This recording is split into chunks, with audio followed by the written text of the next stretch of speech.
ಈ ಕಾರ್ಯಕ್ರಮದ ಪ್ರಾಯೋಜಕರು ಗಡಿಯಾರ್ ಗ್ರೂಪ್ ಆಫ್ ಕಂಪನಿ.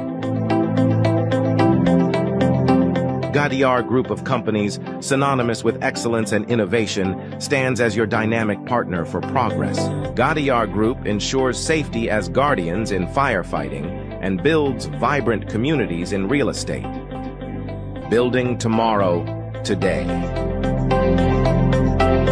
ವೀಕ್ಷಕರೇ, ಸನ್ಮಾರ್ಗ ಸುದ್ದಿ ಸಂಚಯಕ್ಕೆ ಸ್ವಾಗತ. ನಾನು RA ಲೋಹಾನಿ. ರಾಜ್ಯದಲ್ಲಿ ಮುಂದಿನ 2 ದಿನ ಗುಡುಗು ಸಹಿತ ಆಲಿಕಲ್ಲು ಮಳೆಯಾಗುವ ಸಾಧ್ಯತೆ ಇದೆ. ದಕ್ಷಿಣ ಒಳನಾಡು ಮತ್ತು ಕರಾವಳಿ ಜಿಲ್ಲೆಗಳಲ್ಲಿ ಗುಡುಗು ಸಹಿತ ಮಳೆಯಾಗಲಿದ್ದು, ಬೆಂಗಳೂರು ಸೇರಿದಂತೆ 4 ಜಿಲ್ಲೆಗಳಲ್ಲಿ ಯೆಲ್ಲೋ ಅಲರ್ಟ್ ಘೋಷಿಸಲಾಗಿದೆ. ಕಾಸರಗೋಡು ಸುತ್ತಮುತ್ತಲಿನ ಸುಳ್ಯ, ಸುಬ್ರಹ್ಮಣ್ಯ ಪ್ರದೇಶಗಳಲ್ಲಿ ಸಂಜೆ ವೇಳೆಗೆ ಸಾಧಾರಣ ಮಳೆಯಾಗುವ ಸಾಧ್ಯತೆ ಇದೆ ಎಂದು ಹವಾಮಾನ ಇಲಾಖೆ ತಿಳಿಸಿದೆ. ಕೊಡಗು ಮತ್ತು ಹಾಸನ ಜಿಲ್ಲೆಗಳಲ್ಲಿ ಬಿರುಗಾಳಿಯೊಂದಿಗೆ ಆಲಿಕಲ್ಲು ಮಳೆಯಾಗುವ ಸೂಚನೆ ಇದ್ದು ಯೆಲ್ಲೋ ಅಲರ್ಟ್ ಘೋಷಿಸಲಾಗಿದೆ. ಉಳಿದಂತೆ ಶಿವಮೊಗ್ಗ, ಚಿಕ್ಕಮಗಳೂರು, ಹಾಸನ ಜಿಲ್ಲೆಗಳಲ್ಲಿ ಗುಡುಗು, ಬಿರುಗಾಳಿ ಸಹಿತ ಮಳೆಯಾಗಲಿದ್ದು, ಗಂಟೆಗೆ 40 ರಿಂದ 50 ಕಿಲೋಮೀಟರ್ ವೇಗದಲ್ಲಿ ಗಾಳಿ ಬೀಸಲಿದೆ. ಗದಗ, ಧಾರವಾಡ, ಹಾವೇರಿ, ಬೆಳಗಾವಿ ಜಿಲ್ಲೆಗಳಲ್ಲಿ ಗುಡುಗು ಸಹಿತ ಮಳೆಯಾಗುವ ಮುನ್ಸೂಚನೆ ಇದ್ದು, ಉಳಿದ ಭಾಗಗಳಲ್ಲಿ ಒಣಹವೆ ಮುಂದುವರಿಯಲಿದೆ ಎಂದು ವರದಿ ತಿಳಿಸಿದೆ. ಸಮಾಜದ ವಿವಿಧ ಸ್ತರಗಳಲ್ಲಿ ಸೇವೆಯನ್ನು ಗುರುತಿಸಿ ಸನಾತನ ಫೌಂಡೇಶನ್ ನೀಡುವ ಪ್ರತಿಷ್ಠಿತ ಮಹಾತ್ಮ ಗಾಂಧಿ ರಾಷ್ಟ್ರೀಯ ಸದ್ಭಾವನಾ ಪ್ರಶಸ್ತಿಗೆ rug rail components and system private limited ಕಂಪನಿಯ ಸಿಇಒ ಶ್ರೀ ಸೈಯದ್ ಮುಮ್ತಾಜ್ ಭಾಜನರಾಗಿದ್ದಾರೆ. ಮೇ 7ರಂದು ಬೆಂಗಳೂರಿನ ಸರ್ MV ಆಡಿಟೋರಿಯಂನಲ್ಲಿ ನಡೆದ ಗಾಂಧಿ ಸ್ಮೃತಿ ನಮ್ಮ ನಡೆ ಗಾಂಧಿ ತತ್ವದಡೆ ಎಂಬ ವಿಶೇಷ ಕಾರ್ಯಕ್ರಮದಲ್ಲಿ ಈ ಗೌರವವನ್ನು ಪ್ರದಾನ ಮಾಡಲಾಗಿದೆ. ರಾಜ್ಯಪಾಲ ತಾವರ್ಚಂದ್ ಗೆಹ್ಲೋಟ್ ಅವರು ಪ್ರಶಸ್ತಿ ವಿತರಿಸಿದ್ದಾರೆ. ಸೈಯದ್ ಮುಮ್ತಾಜ್ ಅವರು ಸಮುದಾಯದ ಏಳಿಗೆಗಾಗಿ ಸಲ್ಲಿಸಿರುವ ಅನುಪಮ ಸೇವೆಯನ್ನು ಪರಿಗಣಿಸಿ ಈ ಪುರಸ್ಕಾರಕ್ಕೆ ಆಯ್ಕೆ ಮಾಡಲಾಗಿದೆ. ಮುಮ್ತಾಜ್ ಅವರು ಪ್ರಸ್ತುತ Rifah chamber of commerce and industries RCCI ಸಂಸ್ಥೆಯ ಕರ್ನಾಟಕ ಚಾಪ್ಟರ್ ಅಧ್ಯಕ್ಷರು ಹಾಗೂ ಸಂಸ್ಥೆಯ ಕೇಂದ್ರ ಸಲಹಾ ಸಮಿತಿಯ ಸದಸ್ಯರಾಗಿದ್ದಾರೆ. ರಿಫಾ ಸಂಸ್ಥೆಯ ಮೂಲಕ ಉದ್ಯಮ ರಂಗದಲ್ಲಿ ಗಮನಾರ್ಹ ಬದಲಾವಣೆ ತರುತ್ತಿದ್ದಾರೆ. ವಿಶೇಷವಾಗಿ ನವೋದ್ಯಮಗಳಿಗೆ ಮಾರ್ಗದರ್ಶನ ನೀಡುವುದು, ವ್ಯಾವಹಾರಿಕ ಕಾರ್ಯಾಗಾರಗಳನ್ನು ಆಯೋಜಿಸುವುದು ಹಾಗೂ ಯುವ ಉದ್ಯಮಿಗಳಿಗೆ ಮೆಂಟರ್ಶಿಪ್ ಮತ್ತು ನೆಟ್ವರ್ಕಿಂಗ್ ವೇದಿಕೆಗಳನ್ನು ಕಲ್ಪಿಸಿಕೊಡುವಲ್ಲಿ ಅವರು ಸಕ್ರಿಯವಾಗಿ ತೊಡಗಿಸಿಕೊಂಡಿದ್ದಾರೆ ಎಂದು ಪ್ರಕಟಣೆಯಲ್ಲಿ ತಿಳಿಸಲಾಗಿದೆ. ದೇಶದಾದ್ಯಂತ ಭಾರೀ ಸಂಚಲನ ಮೂಡಿಸಿದ್ದ 2005ರ ಸೊಹರಾಬುದ್ದೀನ್ ಶೇಖ್ ನಕಲಿ ಎನ್ಕೌಂಟರ್ ಪ್ರಕರಣದಲ್ಲಿ ಎಲ್ಲ 22 ಮಂದಿ ಆರೋಪಿಗಳನ್ನು ಖುಲಾಸೆಗೊಳಿಸಿ CBI ವಿಶೇಷ ನ್ಯಾಯಾಲಯ ಆದೇಶ ಹೊರಡಿಸಿತ್ತು. ಆರೋಪಿಗಳ ಖುಲಾಸೆಯನ್ನು ಪ್ರಶ್ನಿಸಿ ಸೊಹರಾಬುದ್ದೀನ್ ಸಹೋದರರಾದ ರುಬಾಬುದ್ದೀನ್ ಮತ್ತು ನಯಾಬುದ್ದೀನ್ ಸಲ್ಲಿಸಿದ ಮೇಲ್ಮನವಿಗಳನ್ನು ವಜಾಗೊಳಿಸಿದೆ. ನವೆಂಬರ್ 2005ರಲ್ಲಿ ಗುಜರಾತ್ ಮತ್ತು ರಾಜಸ್ಥಾನ ಪೊಲೀಸರು ಜಂಟಿಯಾಗಿ ಕಾರ್ಯಾಚರಣೆ ನಡೆಸಿ ಸೊಹರಾಬುದ್ದೀನ್ ಶೇಖ್ ಮತ್ತು ಆತನ ಪತ್ನಿ ಕೌಸರ್ ಬಿ ಅವರನ್ನು ಗಾಂಧಿನಗರದ ಬಳಿ ನಕಲಿ ಎನ್ಕೌಂಟರ್ನಲ್ಲಿ ಹತ್ಯೆ ಮಾಡಿದ್ದಾರೆ ಎಂಬುದು ಆರೋಪವಾಗಿತ್ತು.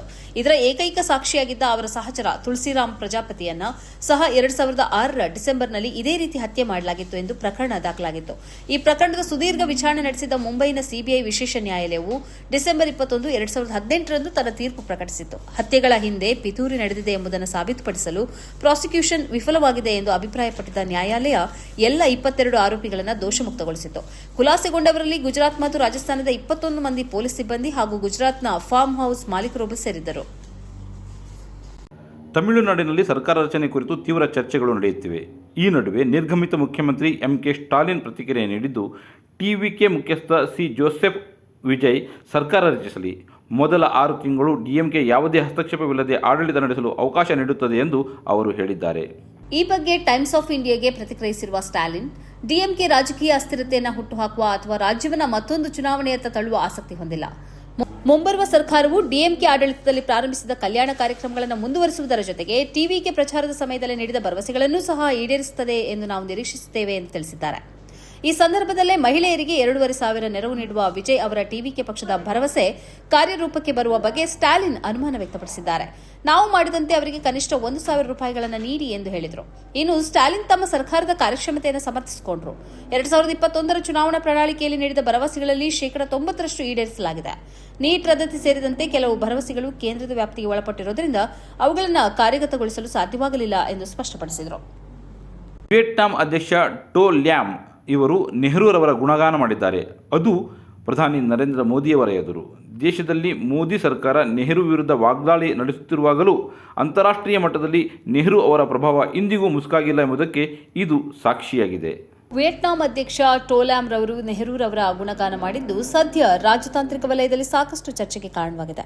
ನವದೆಹಲಿಯಲ್ಲಿ ನಡೆದ ಮಾತುಕತೆಯ ವೇಳೆ ಲ್ಯಾಮ್ ಹನೋಯಿ ವಿಮೋಚನೆಯಾದ 1 ವಾರದ ನಂತರ 1954ರಲ್ಲಿ ವಿಯೆಟ್ನಾಂಗೆ ಭೇಟಿ ನೀಡಿದ ಮೊದಲ ವಿದೇಶಿ ನಾಯಕ ಜವಾಹರ್ಲಾಲ್ ನೆಹರು ಎಂಬುದು ನಮಗೆ ಎಂದಿಗೂ ಮರೆಯಲಾಗದ ಸಂಗತಿ ಎಂದು ಹೇಳಿದ್ದಾರೆ.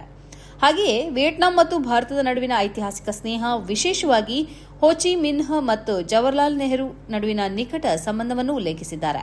ವಿಯೆಟ್ನಾಂ ಅಧ್ಯಕ್ಷರು ನೆಹರು ಅವರನ್ನ ಕೇವಲ ಭಾರತದ ಮೊದಲ ಪ್ರಧಾನಿಯಾಗಿ ಮಾತ್ರವಲ್ಲದೆ ವಿಯೆಟ್ನಾಂನ ಹೋರಾಟದ ದಿನಗಳಲ್ಲಿ ಬೆಂಬಲ ನೀಡಿದ ನಾಯಕರಾಗಿ ಗೌರವಿಸಿದ್ದಾರೆ. ಅಲಿಪ್ತ ಚಳವಳಿಯ ಮೂಲಕ ವಿಯೆಟ್ನಾಂನಂತಹ ಅಭಿವೃದ್ಧಿಶೀಲ ರಾಷ್ಟ್ರಗಳಿಗೆ ನೆಹರು ನೀಡಿದ ಧ್ವನಿಯನ್ನ ಟೋ ಲ್ಯಾಮ್ ಸ್ಮರಿಸಿದ್ದಾರೆ.